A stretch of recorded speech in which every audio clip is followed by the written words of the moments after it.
ऐलनाबाद के पत्रकार, छायाकार, print, electronic media के सभी साथीगण और मेरे साथ आए हमारे सभी साथी, भाई दौलत जी, हमारे मनोजा साहब, हमारे गुरमीत जी, हमारे सुभाष कौशिक जी, हमारे जिंदल साहब, सुनील जी, सिलाना जी, सभी साथी, नवीन अरोड़ा जी, भाई बंधु, हमारे विक्रम नयन जी, धीरज जी, तमाम साथी जो भी पहुँचे हैं, मैं सभी का बहुत बहुत धन्यवाद करता हूँ, आभारी हूँ। और आज जिस तरीके से मैं शुरुआत ही उससे करूँगा जो भी हम देखते हुए आए सुबह से, यहाँ तो फ्री का तेल और पैसे का खेल ये दिखाई दे रहा है ऐलनाबाद में, क्योंकि पेट्रोल पंपों पे लोग मोटरसाइकिलें और दूसरी गाड़ियाँ, वो भी यहाँ तक भी कह रहे हैं कि जो सरकार में मंत्री वो भी तेल की लाइन में है कि फ्री का तेल मिल जाए।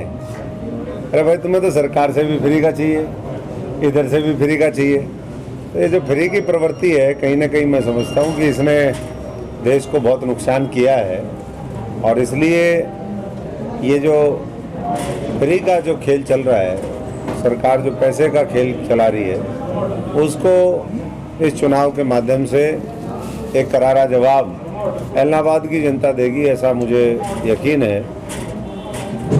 ये साथ साथ पहला एक ऐसा अवसर भी है जब भाजपा और कांग्रेस की दोनों की विधाई और नरमे की चुगाई वो साथ साथ चल रही है। जब हम खेतों में जाते हैं तो वहाँ, क्योंकि खेतों में हमारे खेतीहर मजदूर, जमींदार, किसान वो काम कर रहे हैं और साथ साथ एक ही बात कह रहे हैं कि जी दोनों की विदाई हम कर देंगे। अब कैसे करेंगे ये तो फैसला उन्हीं को करना है। हम भी नवज टटोलने में लगे हुए हैं, तो कुछ उससे हमें भी ज्ञानवर्धन हुआ है कि कैसे क्या करना चाहिए।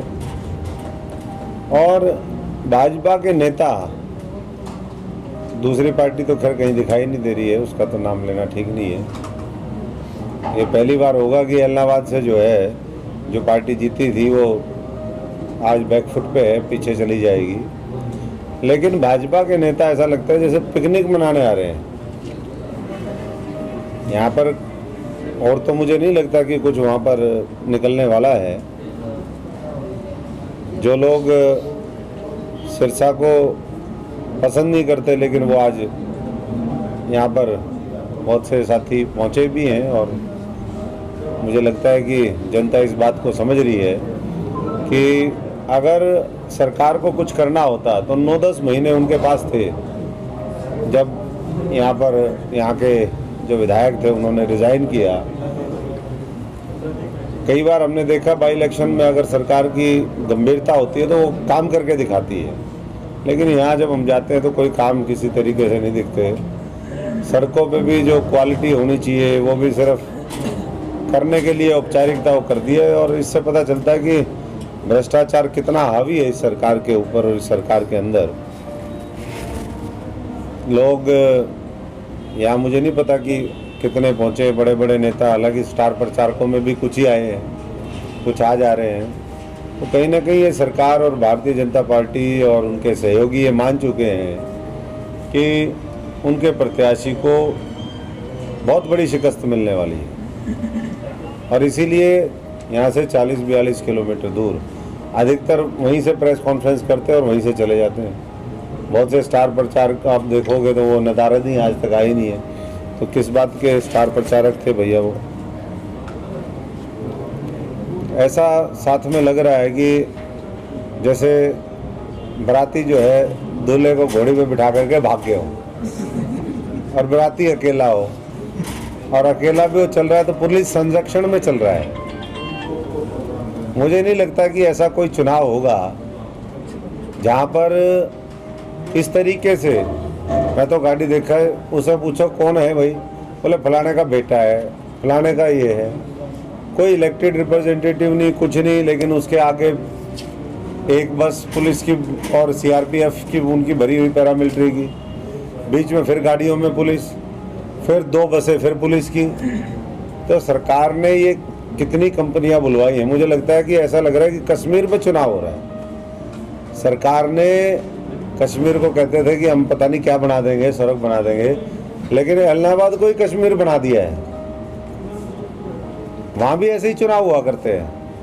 पीछे एक चुनाव हुआ था बाई इलेक्शन पार्लियामेंट का, टोटल एक लोकसभा में 10,000 वोट पड़ी, 10,000 में से 9,000 से वो जीत भी गया सांसद। यहाँ मुझे लगता है कि जितना, क्योंकि ये अंदेशा दिखाता है, वहाँ भी ऐसा ही था, वो सरकार के खिलाफ वो भी मैंडेट था, और यहाँ भी जो इलाहाबाद की जनता है वो सरकार के खिलाफ कहीं ना कहीं मैंडेट देने का काम करेगी। मैं देख रहा था कि पीछे भारतीय जनता पार्टी के जो प्रभारी हैं यहाँ के, वो कह रहे थे कि ये विपक्ष कहीं है ही नहीं, और ये देखने में भी लगता है विपक्ष बिल्कुल जो है, या तो वो इस संदर्भ में कह रहे थे, वो परिप्रेक्ष्य तो वही बता सकते हैं, लेकिन जो उन्होंने बात कही वो अब हरियाणा की जनता भी मानने लगी है कि या तो पूरी तरीके से सेटिंग है लोगों की, या फिर वो किस डर से वो निकल नहीं रहे हैं और क्यों ऐसा हो रहा है। और यहाँ कांग्रेस कहीं ना कहीं बीजेपी की मदद करती हुई दिख रही है। उसके बड़े बड़े नेता वो भी इसी काम में लगे हुए हैं। नीचे के जो और लोग हैं, हम तो 8 चुनाव यहाँ पर देख चुके हैं, मुझे 5-6 दिन के अंदर कांग्रेस कहीं दिखाई नहीं दी। ये बड़ा दुर्भाग्यपूर्ण है।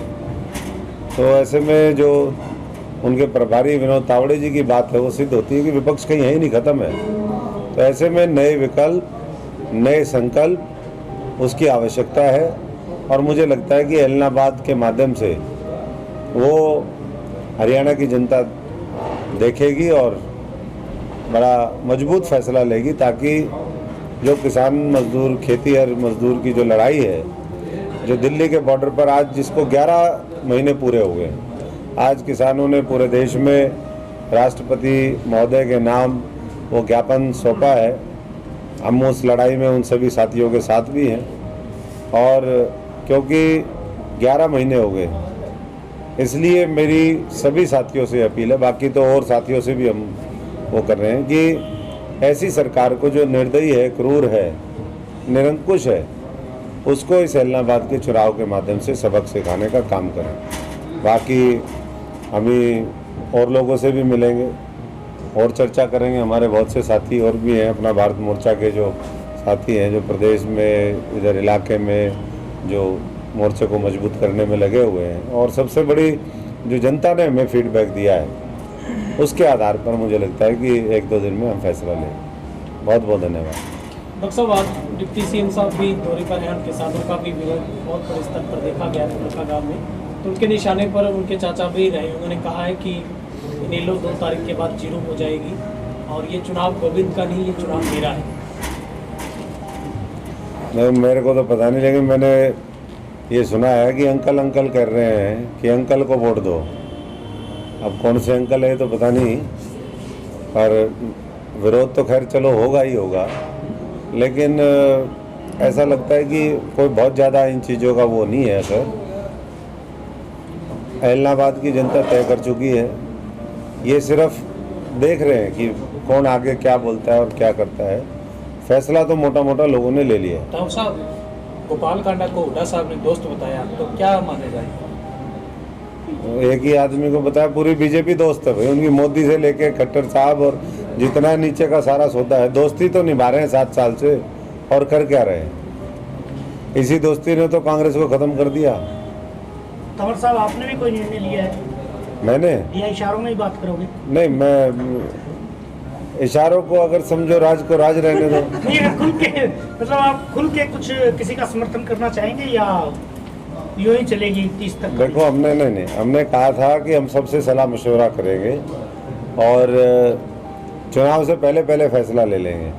अब कल अंतिम दिन है प्रचार का, तो सारे साथी आ गए। अब हमारी यहाँ पर जो मजबूत सहयोगियों की टीम है, उन सबसे भी सलाह करेंगे, और सबसे आज वार्तालाप होगी हमारी कि ये हमने देखा और ये समझा और ये इतने दिन का वो है और ये देश और प्रदेश की राजनीतिक स्थिति और परिस्थिति है। तो उसके हिसाब से मुझे लगता है कि कल परसों में हम अपना फैसला लेंगे और पूरी मजबूती के साथ किसानों की इस लड़ाई को और तेज और मजबूत करेंगे। डीएपी खाद को लेकर क्या कुछ कहेंगे? लगातार किसान मारामारी चल रही है डीएपी खाद। मारामारी तो हर उसमें चल रही है। डीजल पेट्रोल के दामों में आग लगी हुई है, उसी तरीके से डीएपी का हाल है, वो भी कहीं नहीं मिल रही है। अधिकारियों की मीटिंग लेते हैं राजनेता मुख्यमंत्री, लेकिन निचोड़ तो कुछ उसका निकलता नहीं है। तो ये या तो जानबूझ करके किल्लत और ये कालाबाजारी सरकार की करी हुई है या फिर पुख्ता इंतजाम नहीं है। तो इसीलिए ना तो फसलों का दाम, उनका भाव ठीक मिलता है, दूसरी तरफ हर चीज़ के जो रोज़मर्रा की वस्तुएं हैं जो उपयोग करता है आम व्यक्ति, उसको वो चीज़ें महंगी मिल रही है। तो ऐसे में अभी हम तो गाड़ी में तेल डलवा रहे थे, मैं देख के एक पाव खून जल गया मेरा। पर्ची तो मेरे को पर्ची की, मैं तो खुद पर्ची बांटने वालों में से हूँ। हमने तो बहुत पर्चियाँ बांटी और खूब तेल भी फूका। क्या आपका इशारों में जिनसे बात चल रही है उन्होंने? नहीं, मैं हमारे को ना तो पर्चियों में ना कोई वैसे अशोक तंवर को पर्ची नहीं, हम तो दूसरों को ही पर्ची देते हैं टाइम आएगा तो। तंवर साहब, जिस तरह अभय चौटाला ने आपसे समर्थन मांगा है, क्या और कैंडिडेट हो जिस तरह पवन बेनीवाल आपके मित्र हैं, गोविंद कांडा भी अच्छे? नहीं, मेरा कोई मित्र नहीं भाई, मेरा कोई मित्र नहीं। मैं ऐसे नहीं करता ये मेरा मित्र है, ठीक है, नॉर्मल, हमारी किसी से शत्रुता नहीं है। नहीं, पर्सनल तौर पर आपसे समर्थन मांगा है सर उन्होंने? पार्टी वो तो सभी मांगते हैं, सब ने अपनी अपनी तरफ से बात रखी है, सबने समर्थन भी मांगा है, लेकिन मेरा समर्थन कोई टूटा हुआ समर्थन तो है नहीं कि उसके कई टुकड़े टुकड़े करके समर्थन दे दूं। मैं तो समर्थन एक मुश्त 100% बिल्कुल खड़ा हुआ लठ की तरह। जैसे कल एक पता नहीं कौन से साथी थे, उन्होंने लठ दिखा के बोले लठ किसका, वैसा ही समर्थन हमारा बिल्कुल लठ गार्ड वाला समर्थन होगा। वो कल होगा, परसों होगा, सबसे सलाह करके हम लोग, और पूरे मैदान में हमारे साथी लगे हुए हैं और उनकी सबकी एक ही भावना है कि आप ये किसान मजदूर गरीब की जो लड़ाई है, इस देश को बचाने की लड़ाई है, उसके साथ दो। हमने कहा बिल्कुल जी, हमारी भी भावना यही है। तो लोगों की भावना के अनुरूप अपना भारत मोर्चा फैसला करेगा। सर साहब, एक अहम सवाल है आपसे, आपने हुड्डा जी के कारण कांग्रेस छोड़ी ना, ये गलत फहमी है आपकी। चलो, उनके साथ आपकी बिगड़ी या आपके झगड़े हुए, कुछ भी हुए, आज हुड्डा जी का भी कहीं ना कहीं एक मकसद है कि वो भी यहाँ नहीं चाहते कि शैलजा जी मजबूत हों। वो भी इशारों में बहुत सी बातें कह के जाते हैं। उनका भी स्पष्ट एक संदेश लोग पढ़ रहे हैं कि वो भी कांग्रेस को हराना चाहते हैं, तीसरे नंबर पे लाना चाहते हैं। वो तो हरा दी। आप भी कांग्रेस को तीसरे नंबर पे बोल रही हैं। कहीं ना कहीं एक जो लक्ष्य, आपके भी 2 लक्ष्य हैं, एक को जिताना, एक को हराना, और हुड्डा साहब के भी यही लक्ष्य है, एक को हराना, एक को जिताना। तो कहीं ना कहीं आपका एक टारगेट तो सेम नहीं है आपका हुड्डा जी का। देखिए, लक्ष्य भिन्न है। वो बीजेपी जेजेपी को जिताना चाहते हैं, मैं बीजेपी जेजेपी को हराना चाहते हो, लेकिन हराने वाला तो लक्ष्य आपका एक ही है। नहीं, हराना तो वो किसी दूसरे को जिताना चाहते हैं, लेकिन हराना तो हम तो जनता को जिताना चाहते हैं। जनता की जिसमें जीत होगी वही अपना भारत मोर्चा वही निर्णय लेगा। जहाँ तक बात है, आपने कहा कि उनकी वजह से किसी का नहीं, यहाँ कोई एक वजह नहीं होती, यहाँ बहुत वजह होती है। और अभी मुझे नहीं लगता कि आज का वो प्लेटफॉर्म उपयुक्त है कि उसके ऊपर हम बात करें। हम तो इतना ही कहेंगे कि पवन बेनीवाल का ये दुर्भाग्य है। और मैं जब वो मिले, मेरे को चौपटा मिल गए थे 3-4 दिन पहले रात को, और मैंने उनको कहा कि भाई आपको तो खुद ये कांग्रेस ही हराने में लगे हुए जैसे मेरे को हराते थे। तो ऐसे ही मैंने कहा, अब तो आपका काम कर दिया इन्होंने। मैंने कहा आपको कितना एहसास है। वो सुन के और ज़्यादा वो थोड़ा सा मायूस भी हुए इस बात को सुन के, लेकिन ये मैंने कहा ये सच्चाई है। तो इसलिए अब उनको टिकट बताते हैं किसी और ने दिया, अंदरूनी तो वो जानते हैं। हम उसके लिए लिस्ट बोर्डर्ड भी हैं अपने। क्या एक कहावत पुरानी है, भाई कोई नरक होए हमें कहानी। इस समय तो कांग्रेस कुछ करे, किसी के लिए किसी को टिकट दे, अपने का उससे कोई सरोकार भी नहीं है। लेकिन टिकट कहते हैं किसी और ने दी, और वो कह रहे हैं कि 24 में फलाना बनेगा। तो बेचारे जो वोट दे रहे थे, मुझे लगता है वो भी नहीं मिलेंगे अब उसको। जिस तरीके से कल कोई उनकी भाषण में देख रहा था, तो ऐसे में जो वोट थोड़ा बहुत मिलना भी था, ऐसा लगता है कि वो भी साफ हो जाएगा। तो जमानत भी जब्त हो सकती है, ऐसा ग्राउंड से जो है, ग्राउंड जीरो से रिपोर्ट है, ऐसा राजनीतिक जो थर्मामीटर है वो कह रहा है। जिस तरह पवन बेनीवाल ने हुड्डा साहब को सीएम बनाने की बात की, उस हिसाब से मैं वही कह रहा हूँ कि टिकट किसी और ने दी और 2024 का सीएम प्रमोशन समर्थन किसी और को, तो ऐसे में दुविधा में दोनों गए और माया मिली न राम ना वोट मिले। तो पवन बेनीवाल का ऐसा है कि भाई कुछ दाएं जाओ कोई बाएं जाओ और बाकी मेरे पीछे कुछ है ही नहीं। तो दाएं बाएं कर दिए वोट, तो कांग्रेसियों ने दाएं बाएं वोट कर दिए। और मुझे लगता है कि आज तक की रमेश बादू का भी रिकॉर्ड टूट सकता है। रमेश बादू की बात करें, रमेश बादू बीजेपी में चले गए, उसमें कुछ टिप्पणी करना चाहेंगे? देखिए, हमारा पुराना साथी है, इस समय किसान के साथ खड़ा होना चाहिए था, किसान के विरोध में नहीं खड़ा होना चाहिए। भाई मैं इतना ही कहूँगा। दीपेंद्र जी की तो बात बिल्कुल स्पष्ट है जी। पंचालिसा के गांव में उन्होंने पूरा भाषण दे दिया, लेकिन कहीं भी उन्होंने कांग्रेस के लिए वोट नहीं मांगे, पवन के लिए। तो लोगों ने उन्हें याद कराया, भाई साहब आपने वोट तो मांगे ही नहीं, फिर उन्होंने हंस के दोबारा वोट मांगे। वो यही ऐसे ही करने आते हैं, ये कबाड़ा करने के लिए आते हैं। कबाड़ा जो बची खुची कसर थी वो कल पूरी हो गई है, और यही अपने सारे साथियों को अंदर ही अंदर मैसेज भी देंगे कि भाई बीजेपी को वोट दिलवाओ, बीजेपी को जिताओ। लेकिन जनता के सामने लोकतंत्र में कौन टिक सकता है?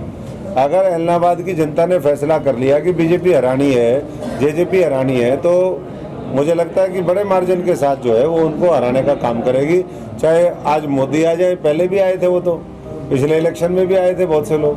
तो इलाहाबाद के लोग इस मामले में बहुत सियाने हैं और वो सही फैसला करें। सीएम साहब की एंट्री हो चुकी है, साहब की एंट्री हो गई है, आज सीएम साहब भी आ रहे हैं। चलो, देर आए दुरुस्त आए। अब क्या करके जाएंगे, कितना उसका इम्पैक्ट होगा, ये तो 30 तारीख के बाद जब 2 तारीख को वोटों की गिनती होगी उससे पता चलेगा। लेकिन वो लोग भी जानते हैं इस बात को कि क्योंकि उनको भी एक एक मिनट की खबर है। सरकार के पास और कुछ ना हो तो इतना सरकारी तंत्र और खुफिया विभाग तो होता ही है जो बताता रहता है कि कहाँ क्या चल रहा है मामला। तो वो मैच जो है एक औपचारिकता पूरी करने के लिए आए हैं कि भाई मैं भी कैंपेन करने आया, हमारे उससे ये जितनी थोड़ी बहुत वोट आई है उसमें हमारा भी रोल है। तो मुझे लगता है कि बस